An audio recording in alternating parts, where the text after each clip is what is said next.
घड़ी में 3 सुइयां होती हैं, जिनमें एक सुई सैकड़ वाली सुई के नाम से मशहूर है। ये सैकड़ वाली सुई अपना वजूद तो रखती है, पर इसका जिक्र नहीं किया जाता। सब यही कहते हैं 12:03 हो गए हैं। कभी किसी ने यूं नहीं कहा 12:03 और 5 सेकंड हुए हैं, जबकि ये सेकंड वाली सुई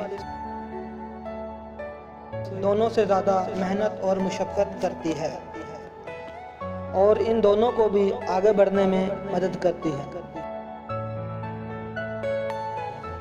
हमारी ज़िंदगी में भी बहुत से लोग इसी सेकंड वाली सुई की मानिंद होते हैं,